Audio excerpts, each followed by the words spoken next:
మాటని ఎక్కడో దూరానున్నా చుక్కలే విన్నా గాని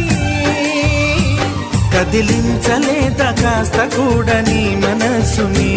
పరదాలు దాటి ఒక్కసారి పలకరించవేమి అందరినీ ఇలా వెంటపడి అడగాల సరదాగా నువ్వే ఎదురైతే సరిపోదా నిద్రపోతున్న రాత్రి నడిగా గుటికి చేరిన గువ్వల నడిగా